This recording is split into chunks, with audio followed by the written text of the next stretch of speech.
اما بعد فاعوذ باللہ من الشیطان الرجیم بسم اللہ الرحمن الرحیم خذ العفو وأمر بالمعروف وأعرض عن الجاہلین۔ آپ صلی اللہ علیہ وسلم عفو و درگزر کا طریقہ اختیار فرمائیے اور نیکی کا حکم دیجیے اور جاہلوں سے اعراض کیجیے۔ اللہ تعالیٰ نے بندوں کے حقوق میں چند تفصیل طلب معاملات رکھے ہیں۔ ان میں سے پہلی بات یہ ہے کہ بعض چیزیں ایسی ہوتی ہیں ان سے تساہل اور درگزر کرنا مستحسن ہے۔ کوئی بندے کوئی معاملہ ہو گیا، غلطی ہو گئی، تو اس سے تھوڑا وقت دینا اور اس سے درگزر کرنا یہ اچھی بات ہے۔ پہلی بات، بعض چیزوں میں ان سے اغماض اور چشم پوشی کرنا جائز نہیں۔ جب ایسی کوئی بات ہوئے فوراً گرفت کی جائے۔ بعض چیزیں ایسی ہیں جن پر گرفت نہیں کرنی، درگزر کرنا ہے، چھوڑ دینا ہے، معاف کر دو۔ بعض ایسی چیزیں ہیں جن پر اچھا جی، ایک بندہ ڈاکو تھا، بہت بڑا نامی گرامی ڈاکو، اس کو پھانسی کی سزا ہو گئی۔ اس کو پھانسی پہ چڑھانے لگے تو انہوں نے کہا تیری کوئی آخری خواہش؟ اس نے کہا جب بالکل ہے میری خواہش، میں چاہتا ہوں میں آخری مرتبہ اپنی ماں سے ملوں۔ انہوں نے کہا ماشاءاللہ بڑی اچھی بات ہے جی، چلو کوئی کام تو اچھا کر رہا ہے، ماں سے ملاقات کر رہا ہے۔ ماں اس کی آئی، اس نے کہا کہ امی جی میں آپ کے کان میں کوئی بات کرنا چاہتا۔ ماں نے کان قریب کیا، اس نے دندی مار کے اپنی ماں کا کان ہی کاٹ دیا۔ سارے وہاں پہ کھڑے کہنے لگے بدبخت آدمی، اب تو مرنے جا رہا ہے، پھانسی لگنے لگی تجھے، اور جاتی مرتبہ بھی ایسا ظالمانہ تو کام کر کے گیا ہے کہ ساری زندگی دنیا تیرے پہ لعنت کرتی رہے گی، مرنے سے پہلے بھی بات نہیں آیا۔ اس نے کہا کہ آج تم لوگ تو مجھے بے شرم بے حیا کہہ رہے ہو، میرے آج اس مقام پر پہنچنے کے پیچھے سیدھا اس عورت کا ہاتھ ہے۔ کہا وہ کیسے بھائی، میں آج اتنا بڑا ڈاکو بن گیا ہوں، یہ میری ماں کی تربیت ہے۔ کہا وہ کیسے؟ کیا زندگی میں نے ایک مرتبہ اپنے اسکول کے بچے، جو میرا ساتھی تھا، کلاس فیلو تھا، اس کے بیگ میں سے ایک پینسل چرا کے لایا اور میں نے ماں کو دکھائی۔ ماں نے کہا ماشاءاللہ ماشاءاللہ بڑی سونی میرے پتر گول پینسل۔ پھر میرا حوصلہ بڑھا، کبھی شارپنر نکال لینی، کاپیاں نکال لینی اور چیزیں نکال لینی۔ میری ماں میرا حوصلہ بڑھاتی چلی گئی۔ پھر پینسل کاپی پہ بات نہیں رہی، پھر بات آگے بڑھ گئی، پھر چوری اور ڈکیتیاں اس پہ۔ آج مجھے سزا ہوئی ہے تو مجھے سزا دینے سے پہلے اس عورت کو سزا دی جائے، اس نے مجھے کیوں تربیت نہیں کی۔ اس مقام پر، ایسی جگہوں پر درگزر کرنا بالکل نہیں بھائی، فوراً سے پہلے تربیت کی جائے، ورنہ اولاد بگڑتی بگڑتی کس جگہ تک پہنچ جائے یہ بندہ تصور بھی نہیں کر سکتا۔ اچھا جی، عام روٹین میں کن چیزوں کو درگزر کرنا چاہیے، معاف کرنا ہے؟ اگر کوئی شخص کسی انسان کا ذاتی نقصان پہنچائے، اس کو معاف کر دینا مستحسن ہے۔ کسی نے میرا نقصان کیا ہے، اس کو معاف کر دینا یہ مستحسن ہے۔ اور اگر کوئی شخص اللہ تعالیٰ کے احکام کی خلاف ورزی کرے اور حدود اللہ کو پامال کرے تو اس کے ساتھ مداہنت کرنا جائز نہیں، یعنی اس کو معاف کرنا جائز نہیں، فوراً سے پہلے اس کی پکڑ کی جائے۔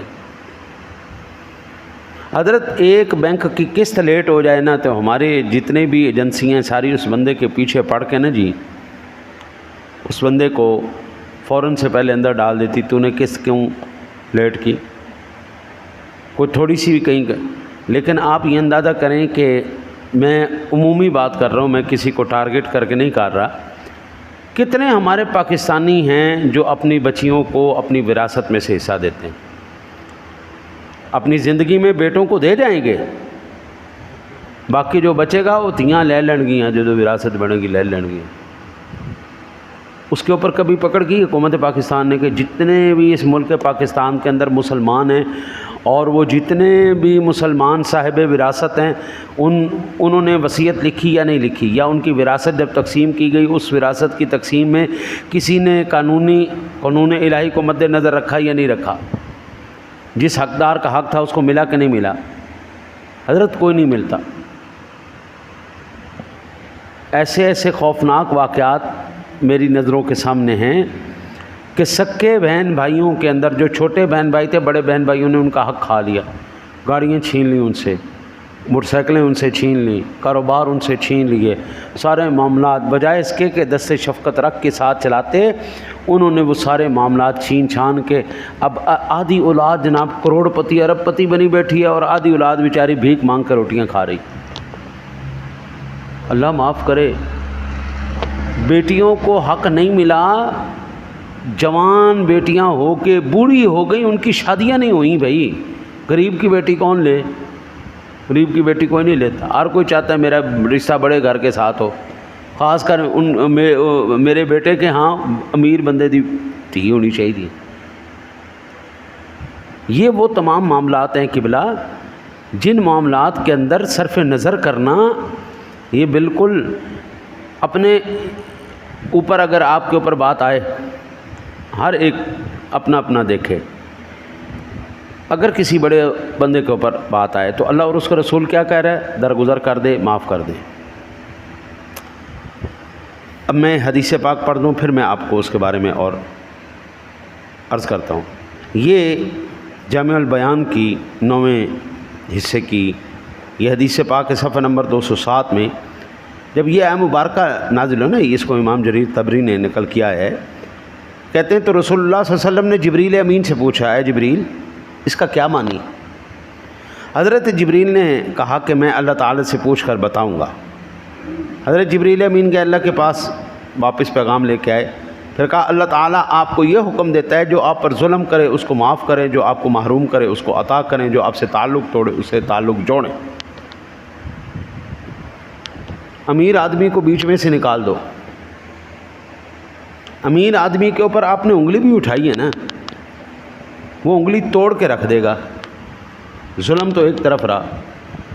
اگر میرے آقا نبی اکرم صلی اللہ علیہ وسلم نے فرمایا آپ کو جو محروم کرے آپ اس کو عطا کرو، ایک بندے کے پاس ہے ہی نہیں دینے کے لیے، غریب آدمی کیا دے سکتا ہے؟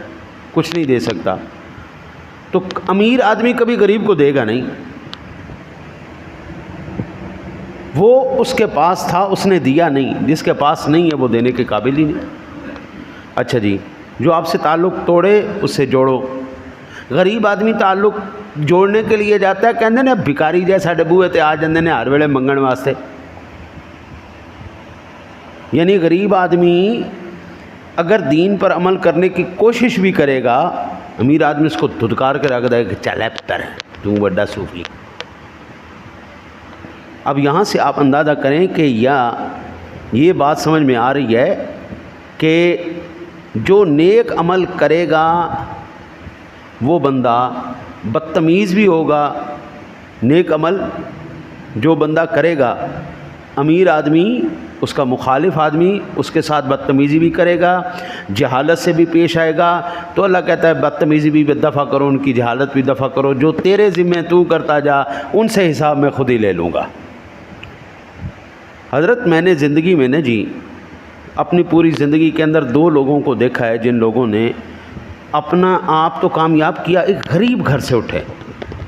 دو لوگوں کو میں نے اپنی زندگی میں دیکھا ہے۔ میری عمر اس وقت 45 سال ہو گئی۔ ان 45 سالوں کے اندر میری قادر و قدیر رب نے ایسے نظارے دکھائے، میں کہتا ہوں سبحان اللہ سبحان اللہ، دنیا کی حقیقت سامنے آ گئی۔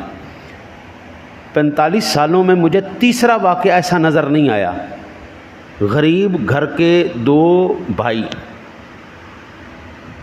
اللہ تعالیٰ نے ان دونوں کو اتنی غربت دی تھی کہ ان کے پاس کھانے کو روٹی نہیں تھی، پہننے کو ان کے پاس جوتے نہیں تھے، اور وہ کہتے ہیں جی ہم اپنے پیروں کے اندر یہ درختوں کے پتے اور ان کی ڈالیاں لے کے ہم اپنے پیروں کے اوپر جوتے بنایا کرتے تھے.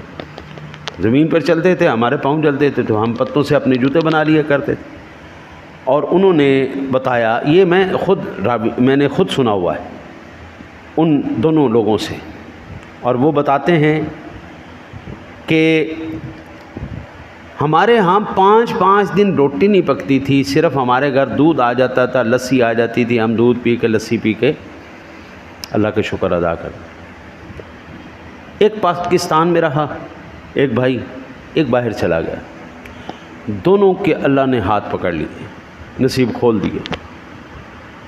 جو پاکستان میں رہا وہ بڑا بھائی تھا, اللہ تعالیٰ نے اس بندے کے اوپر اتنا کرم کیا جی, میں کہتا ہوں سبحان اللہ. اتنا پیسہ اس کے پاس آیا تھا, وہ سارا کا سارا پیسہ اس اللہ کے بندے نے اپنے غریب رشتہ داروں پہ لگا دیا. اور کوئی بھی جب تک وہ بندہ زندہ رہا, کوئی مزدور, مستری, چھوٹا غریب, کوئی بھی ایسا نہیں تھا وہ اس کے شہر میں ہو اور بھوکا سو جائے, ایسا نہیں ہو سکتا.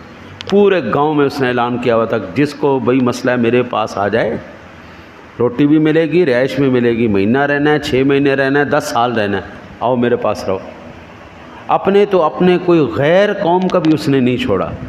بڑا بھائی گیا, پھر بڑے بھائی کی جگہ چھوٹے بھائی نے لی. اللہ تعالیٰ نے ان کے بھی مقدر بدل دیے. جب تک وہ زندہ رہے بھائی, خاندان کا کوئی فرد بھائی جان ایسے بیکاری نہیں بنا, کوئی بیوہ, کوئی غریب, نہ. جس کے پاس گھر نہیں تھا اس کو لے کے دیا. جس کے بعد 25 سال پہلے میں نے اس کے بڑے بھائی کو فوت ہوتے دیکھا اور اس کا چہرہ مسکراتا ہوا جا رہا تھا. 25 سال بعد اس کا چہرہ میں نے دیکھا, اللہ کی قسم وہ بھی دنیا سے مسکراتا ہوا جا رہا. کروڑ پتی, ارب پتی لوگ, اللہ نے غربت سے ان کو اوپر لے کے گیا اور انہوں نے اپنے عزیزوں کو دیکھا. باوجود پیسے کے, اختیار کے, ان کے اندر اکڑ نہیں آئی. رب نے آخری سانس تک ان کو محتاج نہیں ہونے دیا. عزت کی زندگی دی, عزت کی موت دی. ہاں جی. اور آپ یہ اندازہ کریے, یہ جو بڑے بڑے امیر کبیر لوگ ہیں نا جی, رات کو ان کو نیندیں نہیں آتی, خوف سے, ڈر سے, ٹینشن سے نیندیں نہیں آتی ان کو. دوائیاں کھا کھا کے بیچارے نیندیں کرتے ہیں, تڑپے ہوئے ہوتے ہیں, اندر سے ابلے ہوئے ہوتے ہیں. جب کسی کا تم نے غم اور دکھ دور کرنا ہی نہیں تو اللہ تمہیں خود کیوں نہ منبع بنا دے دکھوں کا, تمہیں خود کیوں نہ گھڑے بنا دے. حضرت اسلام بڑا خوبصورت دین. یہ جو رشتہ داریاں اس نے بنائی ہیں نا, یہ اس لیے بنائی ہیں تو اپنا دکھ کسی کے ساتھ کر, وہ تجھے اپنا دکھ بتائے, تکلیف بتائے, تیرے لیے آسانی ہو, اس کے لیے آسانی ہو. ہاں جی. یہ تمام معاملات اللہ نے ایویں نہیں بنا دی. یہ ہیں جی آج کا ایک حدیث پاک اور سماعت فرما لے, اسی پہ ہم بات ختم کرتے ہیں. کل انشاءاللہ مزید لے کے چلیں گے. حضرت عقبہ بن عامر, امام احمد بن حنبل نے اس روایت کو نقل کیا. حضرت عقبہ ابن عامر بیان کرتے ہیں کہ میری رسول اللہ صلی اللہ علیہ وسلم سے ملاقات ہوئی تو آپ نے فرمایا, عقبہ ابن عامر, جو تم سے تعلق توڑے تم اس سے تعلق جوڑو, اور جو تم کو محروم کرے اس کو عطا کرو, جو تم پر ظلم کرے اسے معاف کر دو. میں دوبارہ ملاقات کے لیے گیا تو آپ نے فرمایا صلی اللہ علیہ وسلم, اے عقبہ بن عامر, اپنی زبان پر قابو رکھو, اپنے گناہوں پر رو, تمہارے گھر میں گنجائش رہنی چاہیے. بھئی کام کرنے والے 3 ہیں, زبان کو قابو میں رکھ, تیری جب بھی بات کوئی سنے, اچھی سنے, سونی سنے, اللہ رسول کی بات سنے, زندہ باد. یہی زبان تخت پہ بٹھا دیتی ہے, یہی زبان تخت پہ چڑھا دیتی ہے. پچھلے ماضی بعید کے اندر آپ کو یاد ہے, ایک بندے نے کہا میں تھوڑی سی پی لیتا ہوں تو کیا ہوا, اگلے نے بھٹے چڑھا دیتا ہے, ادھر آ, تھوڑی سی پی لیتا ہوں, ادھر آ تم. وہ زبان نہیں مروا دیا, زبان ہی تخت پہ بٹھا دیتی ہے. دوسری, میرے آقا جی نے فرمایا رونا ہے تو اپنے گناہوں پہ رو. اپنے دنیاوی نقصان تو حضرت پورے ہو جاتے ہیں, اربوں خربوں کے نقصان پورے ہو جاتے ہیں. نہیں پورا ہوتا تو حضرت جی بخشش والا خانہ پورا نہیں ہوتا, وہ صرف اللہ کی بارگاہ میں رونے سے ہوتا ہے. رونا ہے تو اپنے گناہوں پہ رو, اللہ تیرے گناہوں کو معاف کرے. تیسرا, آقا جی نے فرمایا ہر وقت نا اپنے گھر میں گنجائش رکھا, کوئی آ جائے نا مہمان, تو کھانے پینے رہنے سلانے کے لیے کوئی تھوڑی سی جگہ بنا لیا کرو، برکت آ جاتی ہے۔ آپ کسی کی خدمت کریں، کسی کے ساتھ بھلا کریں، کسی کی اچھائی کریں کہ بلا، تو اللہ کی قسم اللہ تعالیٰ آپ کے گھر سے بلاؤں کو ایسے بالکل نکال دیتا ہے، ختم کرو بھائی ختم۔ میرے بہت بڑے بزرگ گزرے، منیر احمد یوسفی صاحب فوت ہو گئے، اللہ تعالیٰ ان کی قبر پر کروڑوں رحمت نازل فرمائے۔ صوفی آدمی تھے، میری بنتی صوفیوں کے ساتھ ہے، بابوں کے ساتھ، بزرگ آدمی تھے، صوفی آدمی تھے، عالم بعمل، بڑی کمال ہستی۔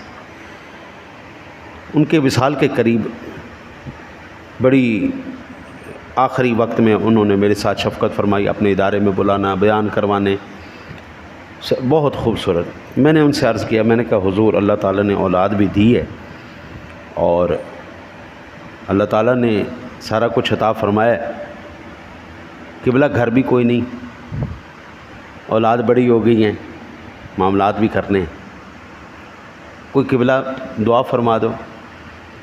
انہوں نے کہا دعا میں کر دیتا ہوں، دعا تو کر لے۔ میں نے کہا جی ٹھیک ہے جی۔ انہوں نے کہا آج کے بعد تیرے گھر میں ہانڈی پکے نا تو کوئی ہانڈی ایسی نہیں ہونی چاہیے جس ہانڈی سے تیرے گھر سے کھانا کسی کے لیے نہ جائے۔ وہ دن جاتا، آج کا دن آتا، قاری صاحب کا کھانا میرے گھر سے آتا ہے، جو میں کھاتا ہوں وہ یہی کھائے گا۔ بعض اوقات میں اچار کے ساتھ بھی کھا لیتا ہوں، لیکن ان کو کبھی بھائی میرے گھر ہانڈی نہیں پکتی کوئی ایسی جس ہانڈی سے اللہ کے نام پہ نہیں جاتا۔ ان کو کسی سے مانگنے کی ضرورت نہیں، ہماری ہانڈی پکے گی جناب، ہم کھائیں گے، یہ بھی کھائے۔ اللہ تعالیٰ نے اس دن کے بعد گھر میں بیماری کوئی نہیں آنے دی، کروڑ ہاں مرتبہ شکر ہے جی، اور انشاءاللہ تعالی العزیز اللہ اپنے فضل سے اپنا گھر بھی دے دے گا، ایسی کوئی بات نہیں۔ ساری زندگی ساری دنیا کے پاس اپنے گھر تو نہیں، لیکن ان کی دعائیں شامل حال ہیں، ہم ان کے کہنے پر عمل کر رہے ہیں۔ اللہ نے ذہنی سکون عطا فرمایا، ضمیر کا سکون عطا فرمایا۔ دعا کرتے ہیں اللہ تعالیٰ اپنے حبیب کا صدقہ ہمیں بھی قرآن و حدیث پر عمل کرنے کی توفیق نصیب